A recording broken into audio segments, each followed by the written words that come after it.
Girls and boys, ഞാനൊരു കാര്യം പറയട്ടെ. ഇത് ഞാൻ പറയുന്നതിന് മുമ്പ് ജസ്റ്റ് നിങ്ങൾ നിങ്ങളുടെ കണ്ണൊന്ന് അടച്ചോന്നേ, ഞാനല്ലേ പറയുന്നേ. ഓക്കെ, ഇനി ഞാൻ പറയുന്നൊന്ന് ഇമാജിൻ ചെയ്യും. നമ്മുടെ എല്ലാവരും ലൈഫിൽ ഒരാളുണ്ടാവും. നമുക്ക് ഇഷ്ടമാണോ എന്ന് ചോദിച്ചാൽ ഭയങ്കര ഇഷ്ടമാണ്. പക്ഷെ ജീവിതത്തിൽ ഉണ്ടായ കുറച്ച് സിറ്റുവേഷൻസ് കാരണം കൊണ്ട് നമ്മളായിട്ട് വെറുക്കപ്പെട്ട കുറച്ച് മനുഷ്യർ.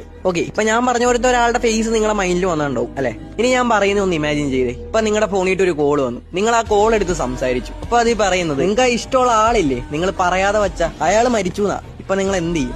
വേറെ ഒന്നും ചെയ്യാനില്ല, കുറെ മെമ്മറീസ് ഓർത്ത് കരയുമായിരിക്കും അല്ലെ. എന്റെ പൊന്നു പിള്ളേരെ, നമ്മുടെ ഈ ലൈഫ് എന്ന് പറഞ്ഞാൽ ഒന്ന് അകത്തേക്ക് എടുത്ത ശ്വാസം പുറത്തേക്ക് വിടാൻ പറ്റിയില്ലെങ്കിൽ തീരാവുന്നുള്ളൂ. എടാ, നമ്മൾ ഇന്ന് അവരുടെ അടുത്ത് ഈ ദേഷ്യമൊക്കെ പിടിച്ചിരുന്ന് നാളെ അവർ ഈ ലോകത്തുനിന്ന് അങ്ങ് ഇല്ലാതാവും. നമ്മൾ എത്ര കരഞ്ഞിട്ടും കാര്യം ഉണ്ടാവില്ല. നമുക്ക് ആപ്പാടെ പറ്റുന്നത് കരയാൻ മാത്രം അല്ലെ. തെറ്റു പറ്റാത്തായിട്ട് ആരും ഉണ്ടാവില്ല. എനിക്കറിയാം നീ ഒരുപാട് ചാൻസ് കൊടുത്താണ്. പക്ഷേ ഒരുപക്ഷെ നമ്മളൊന്ന് അയാളുടെ ഭാഗത്ത് നിന്ന് ചിന്തിച്ചാൽ തീരാവുന്ന പ്രശ്നമുള്ളൂ. സത്യം പറഞ്ഞാൽ നീ കേട്ടിട്ടില്ലേ, കണ്ണുള്ളപ്പോ കണ്ണിന്റെ വില എന്താണെന്ന് നമ്മൾ തിരിച്ചറിയില്ല. അതുപോലെ തന്നെയാണ് ആ ഒരാള് നമ്മുടെ കൂടെ ഉള്ളപ്പോ അയാളുടെ വില എന്താണെന്ന് നമ്മൾ അറിയില്ല. അത് അറിയണമെങ്കിൽ ഒരിക്കലും തിരിച്ചു കിട്ടാത്ത രീതിക്ക് അത് നഷ്ടപ്പെടും. നിന്റെ കണ്ണീരായിരിക്കും അയാളുടെ വില. സോ ചിലതൊക്കെ എന്നേക്കായിട്ട് നഷ്ടപ്പെടുന്നതിന് മുമ്പ് തിരിച്ചു പിടിക്കാൻ നോക്ക്.